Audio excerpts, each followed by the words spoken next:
There is a voice that stands out amongst the noise.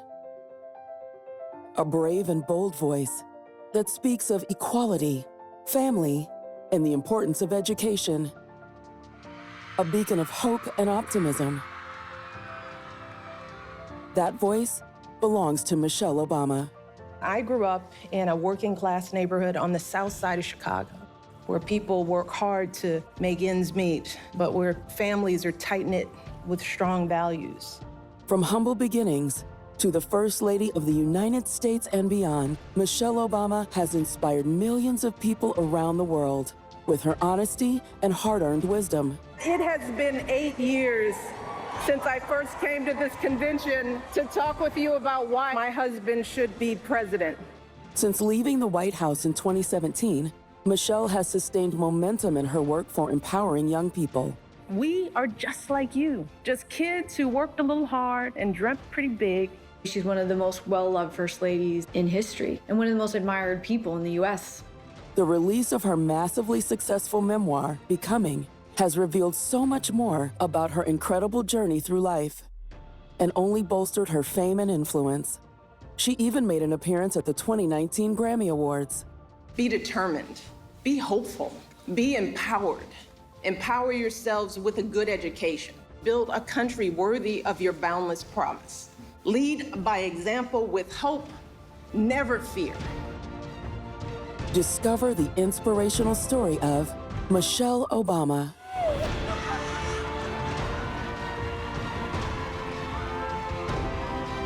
I think everybody knew Barack Obama was a huge star. That was undeniable. I don't think people realize what a star she would become. Ladies and gentlemen, the First Lady of the United States, Michelle Obama.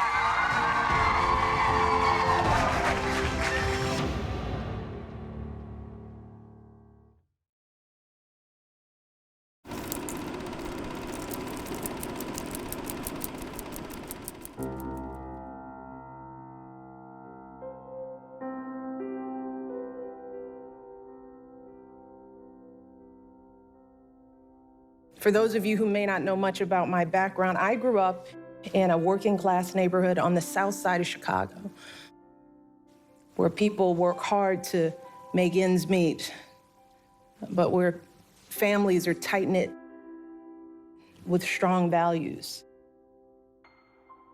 Michelle Obama was born Michelle LaVaughn Robinson on January 17, 1964. Oftentimes, Michelle talks about the closeness of her family, growing up in their quaint home on the south side of Chicago. On her own Instagram page, Michelle shared a glimpse into her childhood. Seen here posing with her mother Marion and father Frazier. My dad worked as a pump operator at the city water plant, and my mom stayed home to take care of me and my big brother Craig. We lived in a really small apartment. And my brother and I shared a bedroom that was divided in half by a wooden partition, giving us each our own little tiny rooms that fit just a twin bed and a small desk. So we didn't have much space, but we had a whole lot of love. And perhaps like a lot of you, we grew up surrounded by our extended family. I had grandparents, aunts, and uncles and cousins living just blocks away from my family's apartment. And my great aunt and uncle actually lived one floor below in the same apartment house. So our home was often busy with family coming and going. And because our apartment was so small, there wasn't much privacy. I can remember how hard it was to concentrate on my homework because someone was always talking or watching TV right next to you. I often woke up at 4 in the morning when the house was finally quiet, just so that I could concentrate and finish my schoolwork. I remember just dreaming of having a space of my own, away from all the family obligations that were always popping up. As my great aunt and uncle grew older, my parents took charge of caring for them. My dad would help my uncle shave and get dressed each morning, and my mom would dash downstairs in the middle of the night to make sure that my aunt was okay. So we constantly felt the struggle to balance our family responsibilities and the schoolwork, the activities, and the goals that we had for ourselves. And through it all, my parents fully expected us to do both, to achieve our dreams and be there for our family. And they also knew that a good education was the ultimate key to our success. My parents told me every day I could do anything. I could grow up to be a doctor, a lawyer, a scientist, whatever, but only if I worked as hard as I could to succeed in school.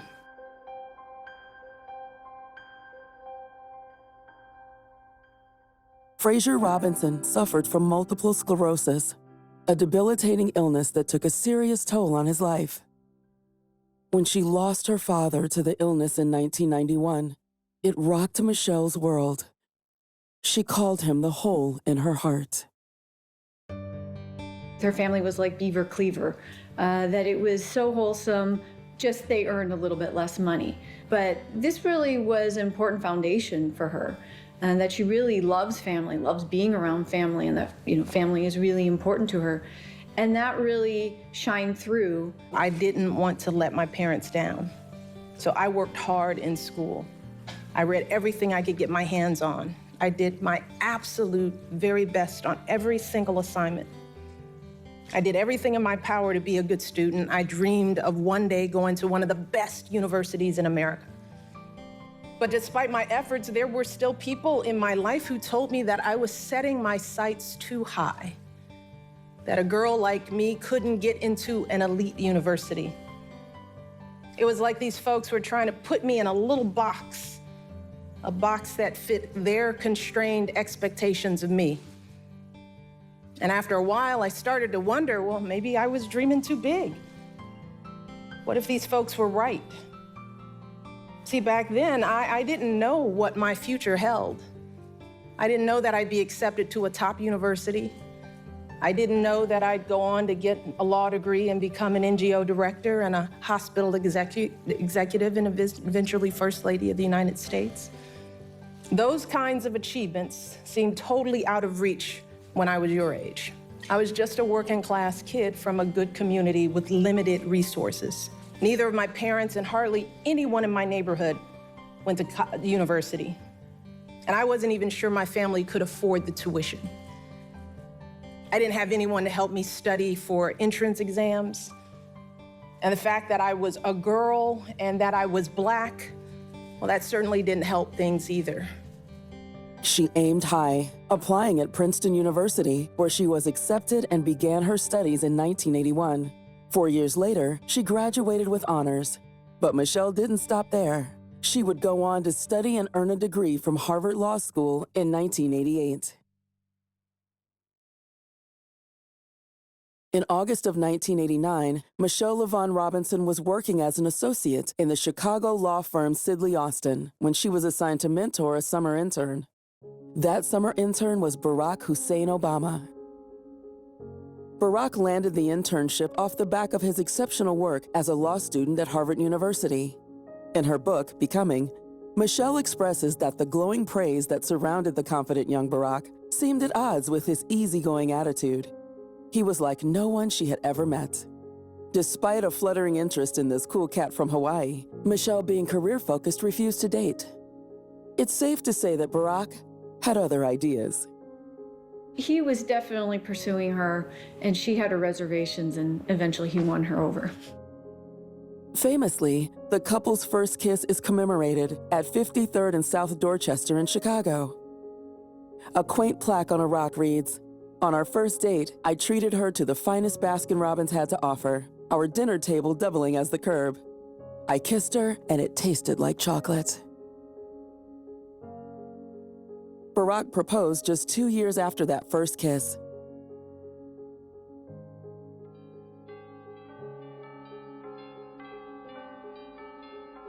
On October 3, 1992, Michelle LaVaughn Robinson took the name the world would come to know, Mrs. Michelle Obama. In a nostalgic Instagram post in 2018, Michelle shared a photograph from that special day at Trinity United Church of Christ. It's plain to see the joy on their faces, a joy that remains present to this day. If I had worried about who liked me and who thought I was cute when I was your age, I wouldn't be married to the President of the United States today. So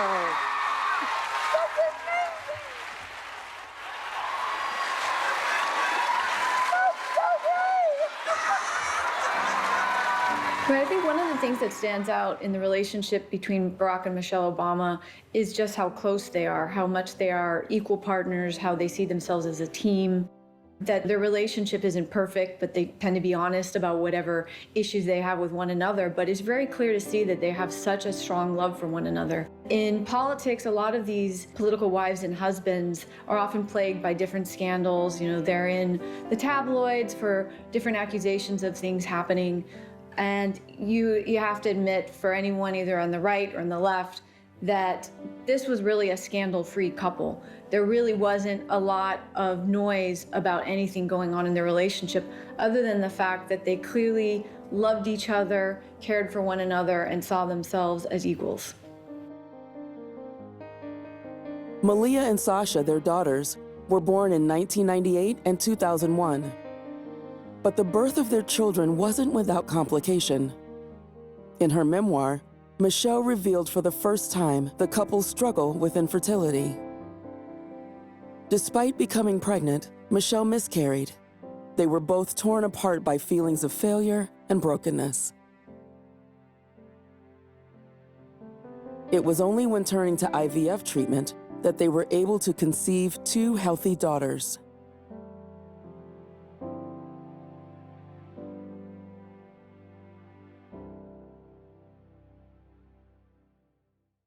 In the lead up to the election campaign in 2008, it was just tremendous turmoil, discontent, because the economy had been doing so badly. There was one point in 2008 that 170,000 jobs were being lost in a month. Unemployment was almost at 8%, and there was real pessimism and concern about the U.S.'s future. I mean, there was a general consensus that the invasion of Iraq had not been going well, that the U.S. had overstretched itself, and there was real questions about U.S. leadership just in the world and whether or not it was capable of getting itself out of this terrible recession that was hitting. You know, I would sometimes get another question that people would ask me, not just about my name. They would ask me, you seem like a nice young man, family man, you got a fancy law degree, you teach at a fine law school. You could be doing so many things. Why would you want to go into politics? Why would you want to go into politics? And the question's understandable because we feel cynical about politics sometimes. Even those of us who are active sometimes feel that our leadership is long on rhetoric but short on substance. They sometimes feel that politics is a business and not a mission. Barack Obama didn't get into Columbia University right away. He actually started off and went to Occidental College in the US, in California. And then he transferred into Columbia University, an Ivy League school. But from there on, his career really soared. He would eventually get a law degree from Harvard Law, and he would be one of the editors, the first African-American editor of the Harvard Law Review. Then he continued to engage in community activity in the state of Illinois, in Chicago. And from there on, he became an Illinois state senator for 8 years. And he gained some experience in the Illinois State Senate, and then this propelled him to the national stage when he would become a US senator in 2004. You know, he lived a very solitary life when he was in DC, and he didn't uproot his family to be there. But his greatest achievements weren't going to be in the Senate. And he probably knew that. He had the level of fame that really no other senator had achieved at that point, given what he had actually accomplished. We are all connected as a people, that all of us share something, that these children right here lined up waiting for the red hot chili peppers, that I've got an investment in them even though they're not my children. Just like you have an investment in the children in the south side of Chicago who are trying to figure out whether they've got a decent education.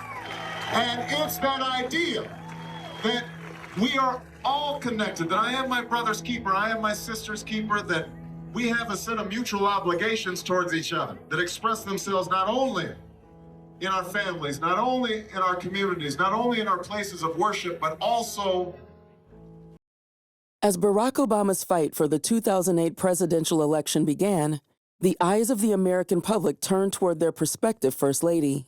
When she was originally campaigning with Barack in 2008, what's impossible to think of now is that she was thought of as a liability because of several things that she had said. She was being interviewed by reporters in early 2008, and she had mentioned, "This is the first time in my adult life that I am proud to be an American."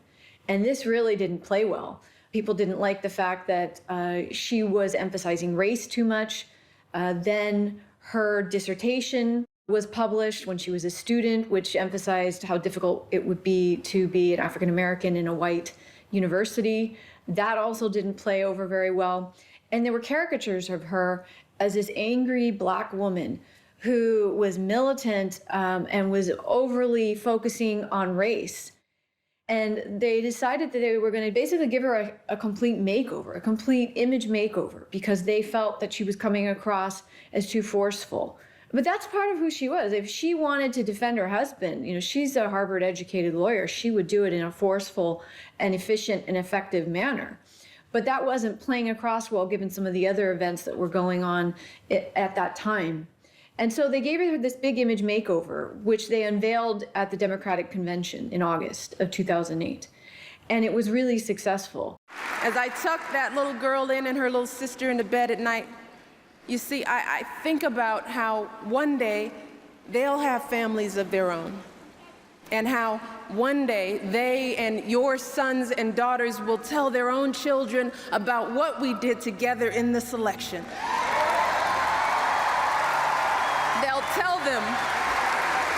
They'll tell them how this time we listened to our hopes instead of our fears. In her speech, and she was a great speaker, just as Barack is, she mentioned family quite a bit. She really emphasized her maternal role, and she exuded a lot of warmth. And it was really natural, this warmth. How this time in this great country where a girl from the south side of Chicago can go to college and law school, and the son of a single mother from Hawaii can go all the way to the White House, that we committed ourselves. And one of the things that people say when they think about Michelle Obama is her authenticity and how honest she is, how frank she is. And this came across really effectively in this particular speech, but also in other campaign speeches that she has done subsequently. So tonight, in honor of my father's memory and my daughter's future, out of the gratitude for those whose triumphs we mark this week, and those whose everyday sacrifices have brought us to this moment, let us devote ourselves to finishing their work. Let us work together to fulfill their hopes, and let's stand together to elect Barack Obama, President of the United States of America. Thank you. God bless you, and God bless America. They felt that without sort of making her over as just the person that she was, I mean, I think the problem was the sides of her that were maternal and warm weren't really shining through. And they felt that they needed to tap into these sides. It wasn't that they completely changed her personality. It's that they sort of edited her personality. It's an edited version of the way she really is, which she was able to later reveal, you know, just being a little bit more frank, more honest about things. And her honesty actually just appealed to people. Now you know why I asked her out so many times, even though she said no. You want a persistent president. Michelle, Malia, and Sasha traveled the length of the country during what was a grueling campaign schedule. Delivering speeches, hosting fundraisers, Michelle did her part to support Barack, but it wasn't without its challenges. The campaign experience was draining for all of Barack Obama's family. They were constantly on the road and having to deal with, raising kids on the road. Michelle Obama was having to give a lot of speeches. And this kind of carried on into the 8 years that she was in office. I mean, she was exhausted. And he talked about how she was looking forward to being able to do so many things that she couldn't do before. I mean, it was something that, she really gave up a lot in order to support him and for this goal of achieving something for the greater good. I mean, I think she really felt that this was something that she needed to chip in on and be supportive of. Not because she really wanted to do it, that this would have been her first choice, but she just felt it was the right thing to do.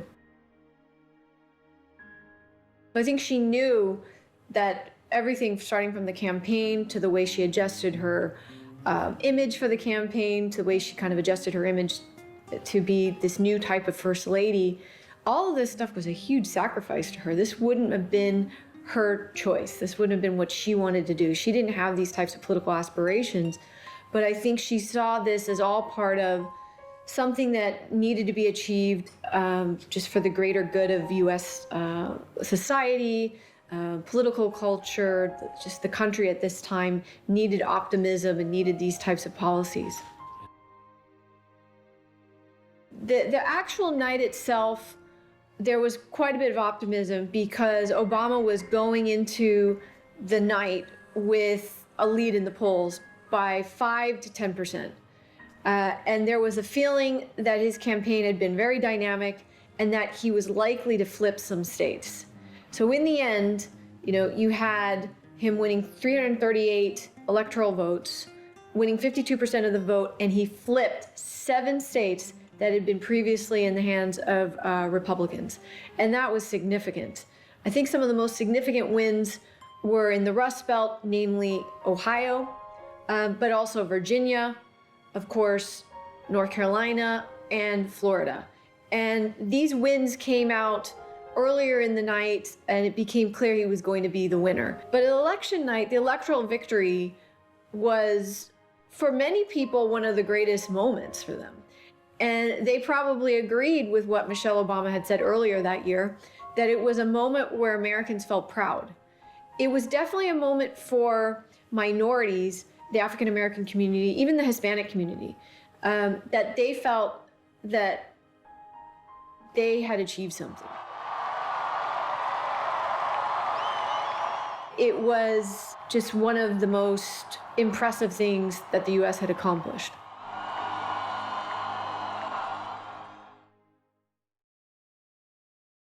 This city was the first stop on my very first international trip as First Lady. And during my time here, I visited with the girls from Elizabeth Garrett Anderson School. And as I stood before that room full of girls 6 years ago, all I could think about was how much promise they each had inside of them, how much passion and hope and intelligence each of them could bring to our world. And in many ways, those girls were the inspiration for so much of my work as First Lady. Work to give girls like them and like you, and like those 62 million girls around the world, the opportunities you deserve.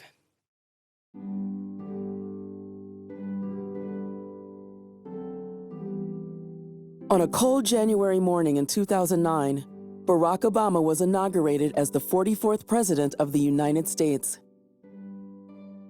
Standing close by his side, holding the Bible he swore his oath upon, was America's new First Lady.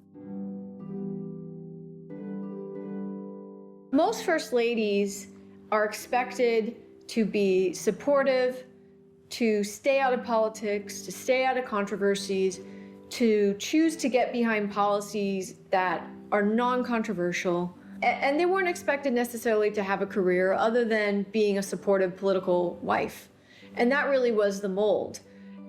Hillary Clinton broke the mold before Michelle Obama in some ways because she herself was such an ambitious person. But the key difference here is Hillary Clinton always had political aspirations. And this would dog her time period while she was Bill Clinton's wife. Because of all the different scandals going on, there were questions as to why they were even together. And many were very cynical about the fact that, well, this is because she one day wants to be, a politician, a senator, the president, and so forth. Michelle Obama was able to balance the ambition of Hillary Clinton with some of the warmth and caringness that previous First Ladies were able to exude in ways that really hadn't been seen before. And now today, being back here in London, While looking out at all of your faces, I'm once again filled with the same feeling I had 6 years ago. I see a room full of business leaders and surgeons and barristers. I see women who are going to win elections and science competitions and arts awards. I see leaders who will inspire folks not just here in Tower Hamlets, but all across the country and all around the world. That's what I see, because I know what's inside of girls like you and like me. I know how hard we'll fight for our families, how deeply we care about our communities, how much of a difference we can make for those around us. Our glorious diversity, our diversities of faiths and colors and creeds, that is not a threat to who we are. It makes us who we are. Inclusivity was at the heart of Michelle Obama's tenure as First Lady. If you look at her career as a First Lady, she chose issues that were really apolitical. She wanted to improve the livelihoods of veterans and their families. She worked to improve nutrition for children and to improve their mobility and physical fitness. And she really cared, about families, and that's what she emphasized in the end. Something that really wasn't going to be controversial in any way, shouldn't have been controversial. At times, it was controversial just because the first family was on the receiving end of criticism from time to time. But in the end, she had very high popularity ratings, higher than Barack Obama's popularity ratings. And now, as people are looking back on her career as a First Lady, she's one of the most well-loved First Ladies in history, and one of the most admired people in the U.S. just recently. During her time as First Lady, Michelle Obama focused on 4 key initiatives: Let's Move, Reach Higher, Joining Forces, and Let Girls Learn. Let's Move promoted healthy living to children. Kids, you guys, young people, you guys have my heart. And I said this in Belfast earlier. It's so true. Look, my girls know I can embarrass them and love them to death, but young people, you guys move me in ways that you don't even imagine. Michelle Obama's views were in line with Barack Obama about inclusivity and equality, and she knew that there were very high levels of inequality in the U.S. still that really affected children.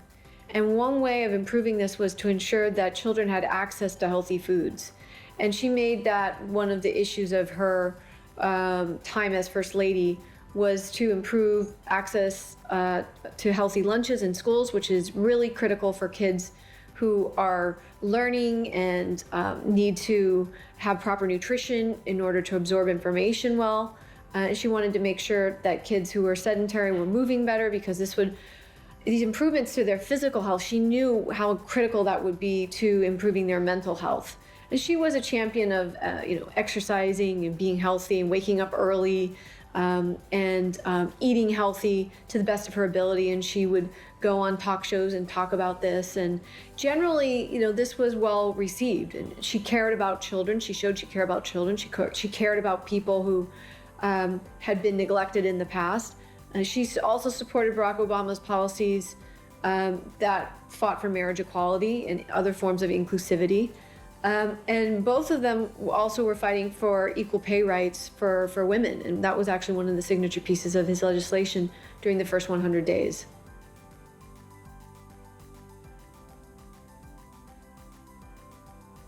In line with her goals as First Lady, Michelle Obama established this South Lawn vegetable garden. And a lot of it was about sustainability, getting kids to be excited about foods and how foods are grown. And it was considered to be a huge success. Reach Higher began as an initiative to inspire students to remain committed to their education, to enroll in college, and pursue academics. This country should be doing everything in our power to give more kids the chance to go to schools just like this one. We should be doing everything we can to put college within the reach of more young people. I want you to look at me and Barack and all these wonderful leaders and understand that we are you. We are just like you, just kids who worked a little hard and dreamt pretty big and got to do some wonderful things. And when you get to that special place, I want you to understand it is your duty and your responsibility to give back to the community that made you who you are. So you never forget home, right? You never forget home. And what my girls are learning is that every day their home gets bigger and bigger and bigger.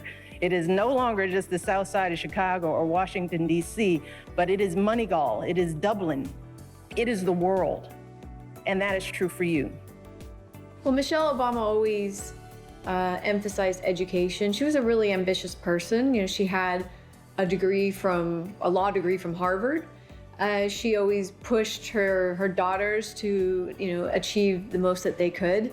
And she championed women going to school and, focusing on their careers.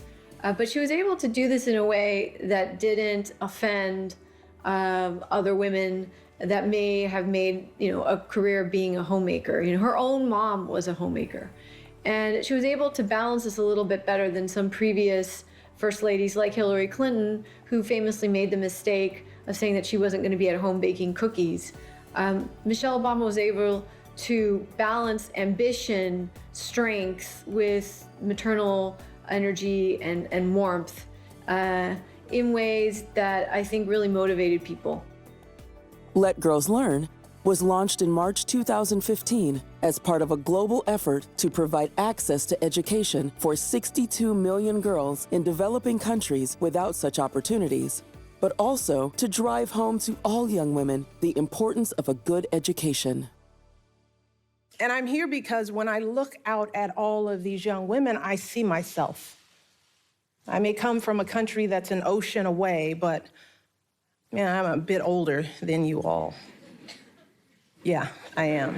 I know I don't look it, but I'm just a little older. When I was growing up, there were very few Black women at high levels in business or politics or science on TV, so I didn't have many professional role models to look up to. And I have a feeling that my experience might feel similar or familiar to some of you. Maybe you look at the leaders in your businesses and laboratories and government and wonder whether there's a place for someone like you. Maybe you've heard about the kinds of tutors and prep courses and other advantages that wealthier students can afford. And you wonder how you ever will compete. Maybe you feel like no one's paying attention to you, like you're lost in the shuffle at home or in this huge city. And you wonder whether it's worth it to even aspire to be something great. And maybe you read the news and hear what folks are saying about your religion, and you wonder if people will ever see beyond your headscarf to who you really are, instead of being blinded by the fears and misperceptions in their own minds. And I know how painful and how frustrating all of that can be. I know how angry and exhausted it can make you feel. But here's the thing. With an education from this amazing school, you all have everything you need to rise above all of the noise and fulfill every last one of your dreams. And it is so important that you do that, not just for yourselves, but for all of us. Because you all have a unique perspective. You have a unique voice to add to the conversation. You know what it's like when a family struggles to make ends meet. You know what it's like to be overlooked and underestimated because of who you are or what you believe in or where you come from. And the world needs more girls like you growing up to lead our parliaments and our boardrooms and our courtrooms and our universities. We need you. We need people like you tackling the pressing problems we face: climate change and poverty, violent extremism, disease. And while all of that might sound a little daunting, I just want you to remember that you don't have to do this alone. There are millions of people like me and my husband Dr. Ogden, and so many leaders here in the United Kingdom and all around the world who are standing with you. We are doing everything we can to break down the barriers that stand in your way. We want to make sure that every door is open to girls like you, and not just here in England, and not just in America, but in every corner of the globe. And that starts with making sure that every girl on this planet has the kinds of opportunities you all have to get the education and to succeed. As you've heard, right now, there are more than 62 million girls around the world who are not in school. Girls whose families don't think they're worthy of an education or they can't afford it. Girls who live too far away from the nearest school and have no transportation.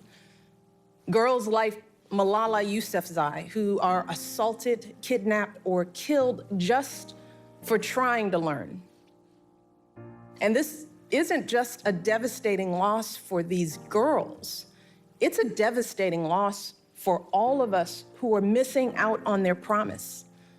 One of these girls could have the potential to cure cancer or start a business that transforms an industry or become the next president or prime minister who inspires her country. But if she never sets foot in a classroom, chances are she will never discover or fulfill that potential. I mean, education is critical to our society, but particularly for women, because so many years women didn't have the opportunity to get educated. Oftentimes they were told, that they were gonna just have a career staying at home. And that was really all that they were capable of. They were told that they weren't very intelligent. And without women getting the chance to educate themselves, they don't really have any opportunities. And it's really critical to breaking all these glass ceilings, improving equal pay for women, but also ensuring that, women are able to just even get into the workforce and just to do whatever they want to do. As I tell girls whenever I meet them, I wouldn't be here, sitting here, not just in this chair, but in the life that I have, if it weren't for my education.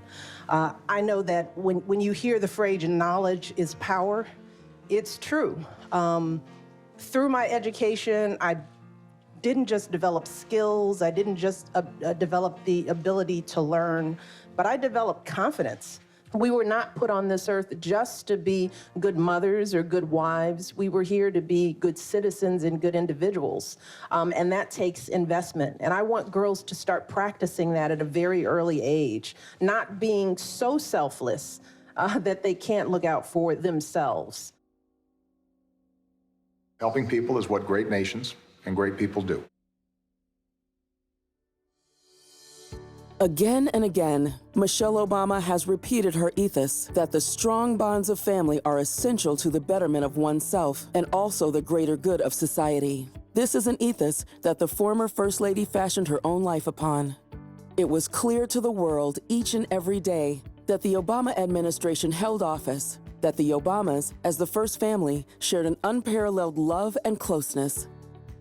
You are supported by such wonderful families and such strong communities and traditions. Those things, just understand, don't ever take those things for granted, because all of that gives you that strong foundation that you are gonna need, a foundation that's gonna allow you to become anything that you wanna be, because it really starts with family. I am here because I came from a strong foundation all the way in Chicago. And it has lifted me up, my family, my community, to be able to stand here today as First Lady of the United States. Michelle Obama's mother, Marion Shields Robinson, lived in the White House to maintain those strong family bonds. Michelle Obama is incredibly close to her mother. And she always admired her mother. Her mother was always there for her, at home cooking every meal. And she had a really, really idyllic upbringing.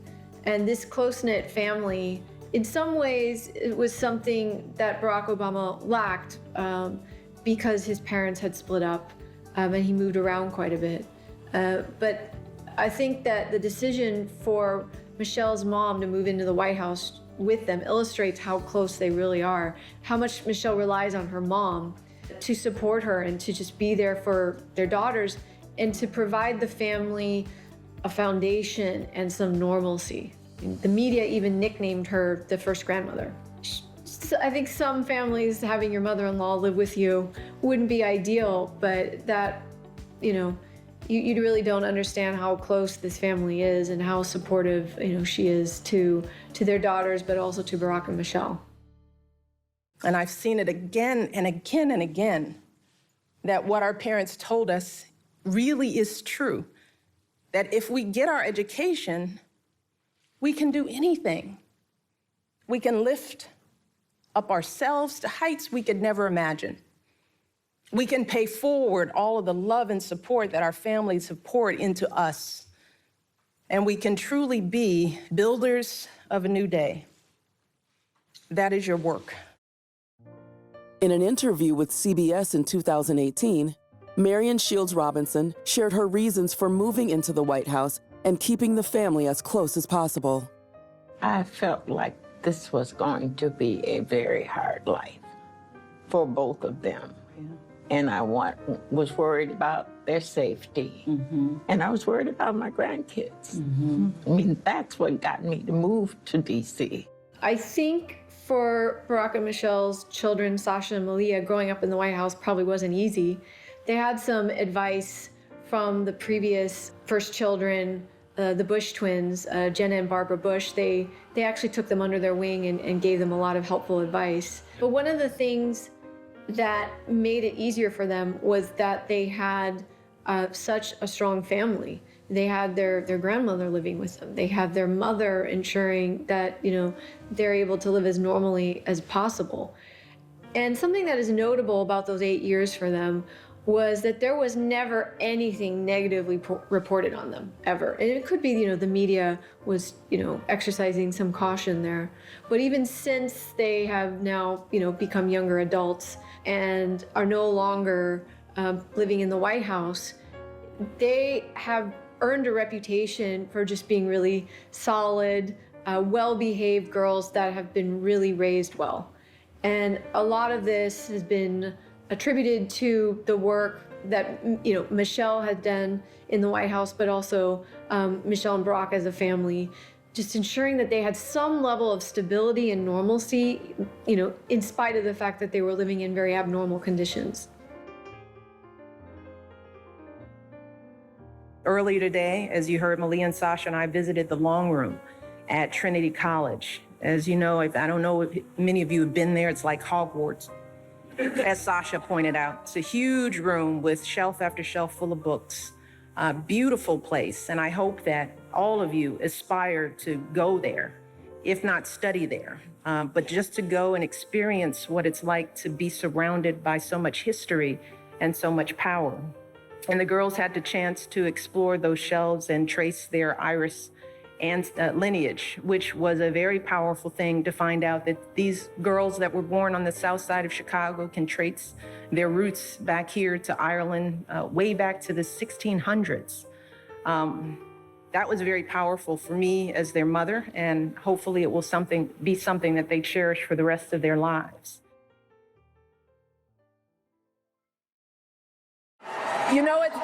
It's hard to believe that it has been 8 years since I first came to this convention to talk with you about why I thought my husband should be president. Remember how I told you about his character and conviction, his decency and his grace, the traits that we've seen every day that he served our country in the White House. I also told you about our daughters, how they are the heart of our hearts, the center of our world, and during our time in the White House, we've had the joy of watching them grow from bubbly little girls into poised young women, a journey that started soon after we arrived in Washington, when they set off for their first day at their new school. I will never forget that winter morning as I watched our girls, just 7 and 10 years old, pile into those black SUVs with all those big men with guns. And I saw their little faces pressed up against the window, and the only thing I could think was, what have we done? See, because at that moment, I realized that our time in the White House would form the foundation for who they would become. And how well we managed this experience could truly make or break them. That is what Barack and I think about every day as we try to guide and protect our girls through the challenges of this unusual life in the spotlight.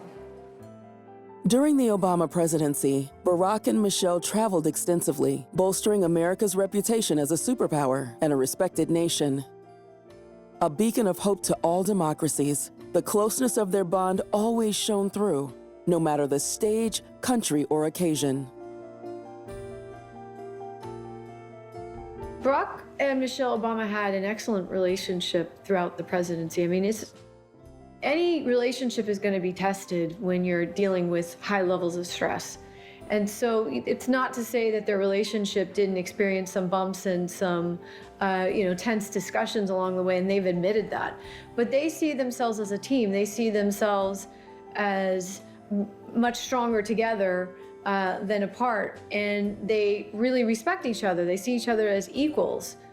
And I think during the entire presidency, they were able to weather a lot of storms, difficult storms that he faced, just being president and all the attacks he faced. They were able to weather this together, and their relationship is probably stronger as a result. But it's really one of the few political marriages that was just completely scandal-free, that was really about a deep love that they shared for one another, that wasn't really about a marriage of political convenience.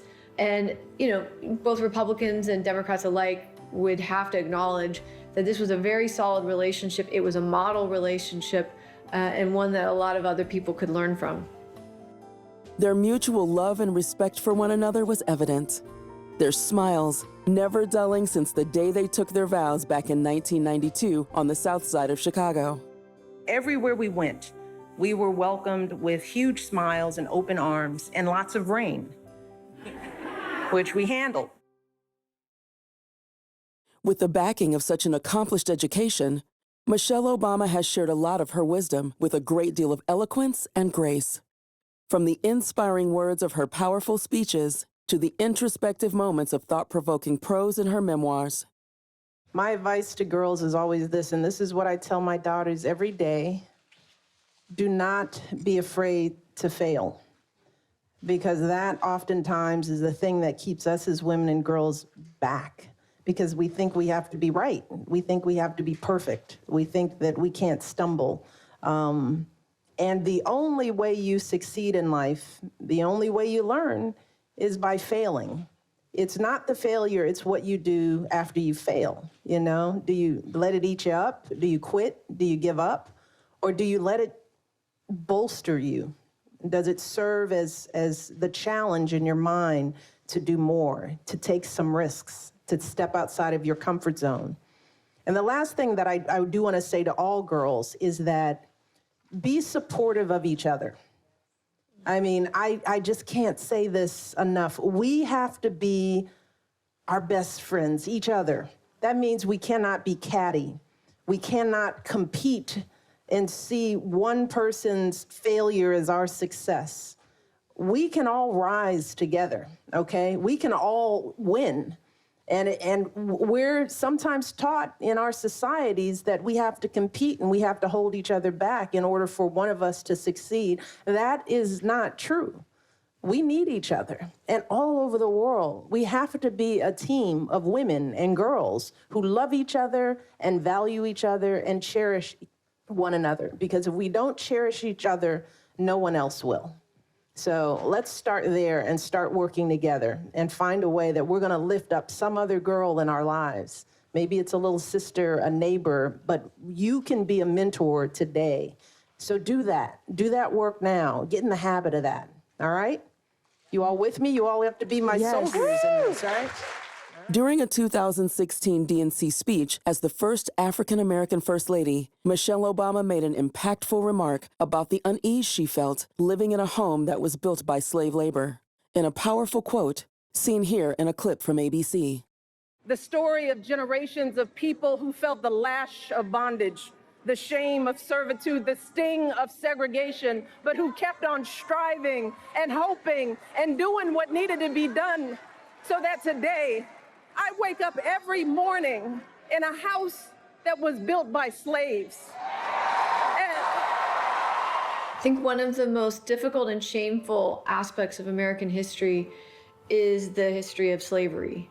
And the fact that you have citizens whose ancestors were treated so terribly, were enslaved, weren't considered equals, weren't considered human beings. It's a legacy that lives on still to this day. I mean, you can still see the effects of it in the southern parts of the US. So for Michelle Obama, there was a lot of meaning to first just being the first African-American, first family, just living in this house, but her acknowledging the fact that this was a house that had been built by slaves. She held very personally the fact that the US had come a long way, but there's a huge stain on its history. Hello, everyone, and may I say for the last time officially, welcome to the White House. So don't be afraid. You hear me? Young people, don't be afraid. Be focused. Be determined. Be hopeful. Be empowered. Empower yourselves with a good education. Then get out there and use that education to build a country worthy of your boundless promise. Lead by example with hope, never fear. The political landscape of the United States has shifted dramatically since the days of the Obama administration. But nonetheless, the impact of the work achieved by First Lady Michelle Obama has remained alive in the many hearts and minds she worked so hard to inspire. There's tremendous nostalgia for the Obamas. I mean, look what the US is dealing with at the moment. It's just complete government disarray, investigations, disunity, polarization. It's very stressful for most Americans today in dealing with the current administration. And this is even though the US economy is actually doing fairly well.